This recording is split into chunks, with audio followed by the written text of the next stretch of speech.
Assalamualaikum warahmatullahi wabarakatuh. Hai para pencinta catur dan para catur mania, selamat datang kembali di Legenda Catur Dunia. Setelah memasuki race day pertama kemarin lusa, tadi malam sudah dimulai lagi putaran ke-11. Dan berikut ini kawan, hasil-hasil pertandingan dari kandidat turnamen tadi malam. Partai penting antara Ian Nepomuk versus Fabiano Caruana berakhir remis. Aleksenko versus Wang Hao juga remis. Grischuk mengalahkan Maxime Lagravière.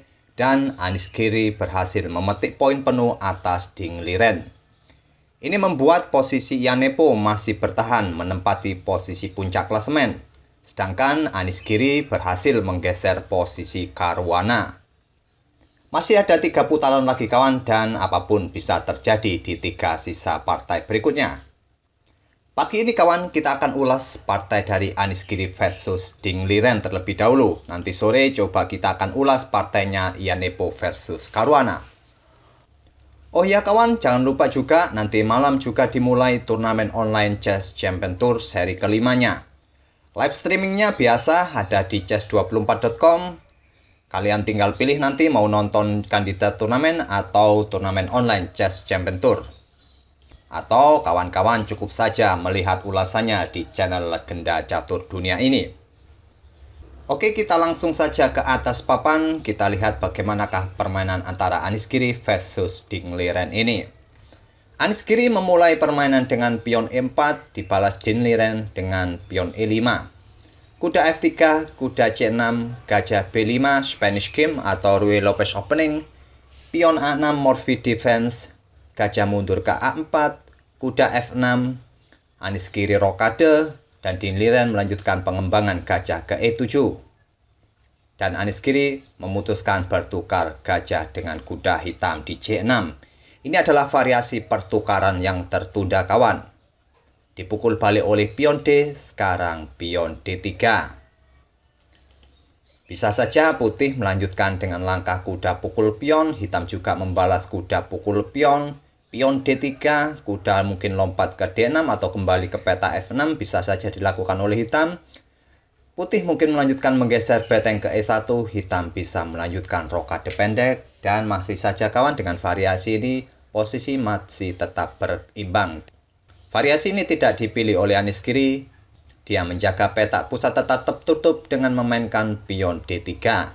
Dengan melakukan setup seperti ini, kemungkinan Anish Giri akan bermain dengan cukup kompleks di beberapa langkah berikutnya. Gajah hitam ke D6 lanjut Ding Liren, melindungi pionnya. Kuda putih berkembang ke D2. Gajah hitam berkembang ke E6. Kuda putih lompat ke B3. Mungkin selanjutnya untuk mengincar pion yang ada di peta B7 kawan. Di sini Ding Liren melangkahkan menteri ke E7. Ding Liren persiapan untuk segera rokade pendek atau mempunyai opsi untuk rokade panjang di langkah berikutnya. Dan Anish Giri melanjutkan dengan langkah kuda ke A5 mengincar pion B7. Jika pada posisi ini hitam ingin bermain aman kawan, bisa menggeser betengnya ke B8 untuk melindungi pionnya dan memilih untuk rokade pendek. Tapi tidak dengan Ding Liren, dia langsung memilih untuk rokade panjang sekaligus untuk membackup pion B7-nya. Anish Giri bermain dengan menteri ke E2. Menghindari satu lajur dengan beteng hitam ini kawan, dibalas oleh Ding Liren dengan langkah gajah ke G4. Mungkin pada posisi seperti ini tadi kawan, langkah pion A3 bisa jadi pilihan bagi putih. Ini untuk mendukung pion B4 dan mungkin akan disusul dengan langkah pion C4 untuk membentuk serangan badai pion di sayap menteri. Tapi Anish Giri memilih melangkahkan menterinya terlebih dahulu ke peta E2 untuk menghindari satu lajur dengan beteng hitam. Gajah ke G4 balas Ding Liren.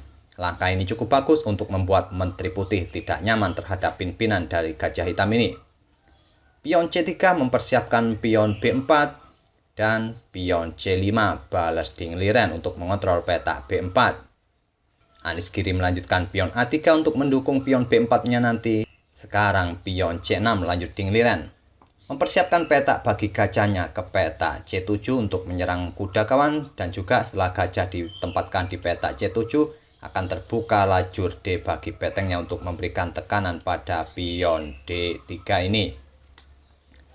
Pion B4 lanjut Anish Giri melanjutkan rencananya. gajah hitam ke C7 menyerang kuda, kuda lompat ke B3. Kuda lompat ke petak C4 bisa juga jadi pilihan bagi kuda putih yang nantinya akan bermanuver kembali ke petak E3 untuk memberikan ancaman bagi gajah di petak G4 yang cukup mengganggu ini. Tapi Anies Giri lebih memilih melangkahkan kudanya ke B3. Dan kuda hitam lompat ke D7 lanjut dingliran, sekarang pion H3 mengancam gajah, gajah mundur ke H5. Masih menempatkan gajahnya pada posisi untuk mengepin Menteri Putih. Dan Anies Giri melanjutkan dengan langkah pengembangan gajahnya ke E3 untuk memberikan tekanan pada pion C5. Kita sudah di langkah ke-17 kawan, dan seperti yang kalian lihat, kedua pemain melakukan rokade yang saling berlawanan. Dan seperti yang kalian lihat juga bahwa di sini Anies Giri sudah mempersiapkan serangan pada pion di sayap Menteri. Tapi tidak dengan dinliren kawan, pion-pionnya masih berada di baris kedua pertahanannya. Tapi di langkah berikutnya ini, dingliren memulai serangan pion di sayap raja dengan pion F5. Memberikan tekanan pada kuda putih ini kawan sebetulnya.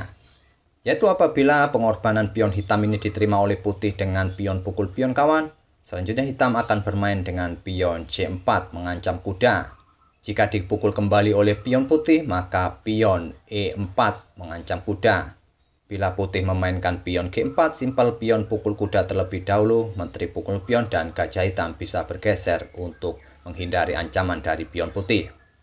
Jadi langkah pion F5 ini sebetulnya memberikan ancaman bagi kuda F3 seperti yang saya tunjukkan di variasi tadi. Di sini Anies Giri merespon dengan langkah gajah pukul pion C5 mengancam Menteri.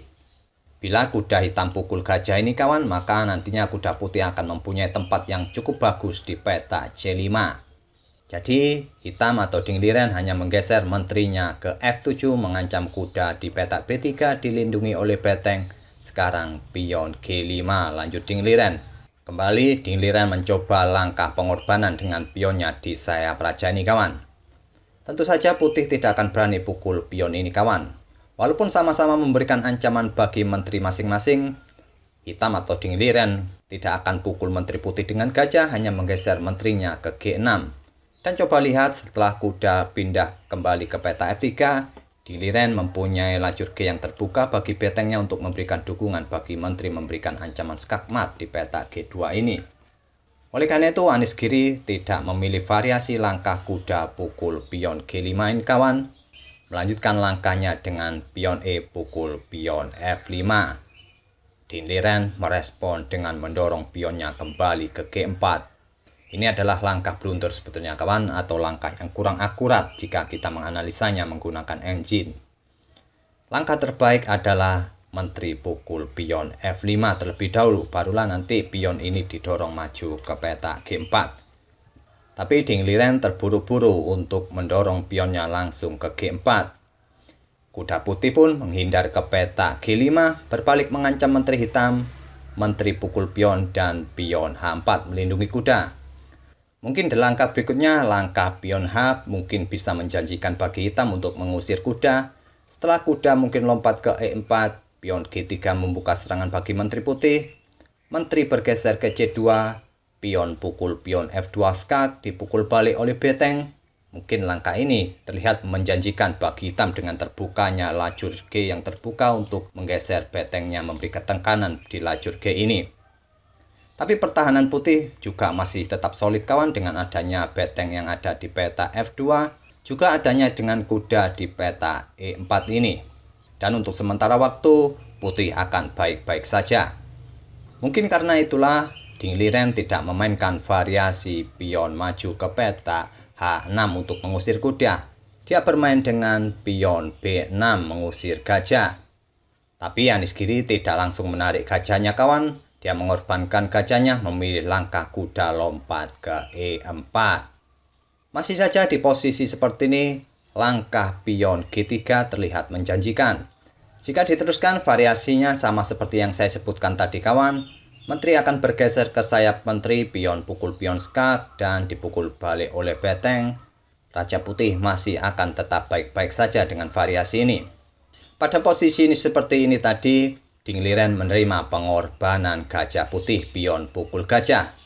Dipukul balik oleh pion, sekarang putih mempunyai lajur B yang sudah terbuka kawan-kawan. Nantinya menteri bisa ditumpuk di lajur B dengan beteng, ataupun juga diagonal ini kawan bisa dibuka untuk menyerang pion A6. Dan di sini Dingliren melanjutkan dengan langkah kuda ke F6. Ini untuk membuka ruang bagi rajanya apabila nantinya putih menyerang di sayap menteri sehingga rajanya mempunyai peta pelarian ke arah pusat atau kembali mungkin ke sayap raja. Anies Giri melanjutkan dengan kuda D6 skak. Dipukul oleh gajah, dipukul balik oleh pion, dipukul balik oleh beteng, sekarang pion D4. Anies Giri membuka diagonal bagi menterinya mengincar pion A6. Dingliren mengantisipasinya dengan memainkan pion C5. Membuka akses bagi betengnya melindungi pion A6. Simpel saja Anies Giri pukul pion dengan kuda dan beteng H digeser ke E8. Bersiap memberikan discover attack bagi Menteri Putih dengan langkah pion pukul pion. Tapi di langkah berikutnya kawan, Anies Giri siap memberikan pukulan terakhir bagi Dingliren yang memaksanya harus menyerah di langkah ke-29. Coba kawan-kawan pause video ini untuk beberapa detik dan coba temukan langkah terbaik atau langkah terkuat dari Anies Giri untuk memberikan pukulan telak bagi Dingliren di langkah berikutnya yang memaksa Dingliren harus menyerah. Apakah sudah ketemu kawan langkah mematikan dari Anies Giri? Anies Giri melangkahkan menterinya ke peta C4. Ini yang memaksa Dingliren harus menyerah di langkah ke-29. Yang jelas di langkah berikutnya putih siap untuk memberikan discover check atau open skak. Coba kita lanjutkan permainan ini dengan variasi raja bergeser ke D8. Tentu simpel saja kuda akan lompat ke peta B7 skak dengan menggarpu beteng. Raja ke D7, kuda pukul beteng, dipukul balik oleh raja, pion pukul pion skak. Sampai di sini kalian sendirilah yang melanjutkannya. Atau kita coba dengan variasi yang lain kawan. Pada posisi seperti ini, mungkin hitam menggeser betengnya ke C6. Putih bisa mendorong pion D5 untuk mengusir beteng. Beteng mundur ke C7. Menteri pukul pion A6 skak. Raja ke D8. Dan menteri ke D6 skak. Raja bergeser kembali ke C8. Kuda putih bisa lompat ke A6 untuk memberikan atau dukungan bagi betengnya melakukan skak mat. Atau juga menterinya bisa pukul beteng skak mat. Tentu beteng hitam digeser ke B7, menteri ke C5 skak, raja ke D8, dan beteng bisa pukul beteng. Sampai di sini kalianlah yang melanjutkan kawan. Langkahnya hanya tinggal 3 langkah lagi akan skak mat. Dengan variasi apapun akan terjadi 3 langkah skak mat. Oleh karena itulah pada posisi seperti ini kawan, Dingliren menyerah saat Menteri Putih berada di peta C4 ini. Bila melihat rekor dari Dingliren di turnamen kandidat ini kawan, walau dia mempunyai peringkat ketiga dunia, tapi permainannya di turnamen ini sangat buruk. Dia hanya 1 kali memetik kemenangan, selebihnya bermain remis dan kalah. Itulah kawan yang terjadi antara Anies Giri versus Dingliren tadi malam. Semoga permainan kedua pemain bisa menghibur kawan-kawan semua. Kita akan lanjut bertemu di video-video berikutnya. Terima kasih. Wassalamualaikum warahmatullahi wabarakatuh.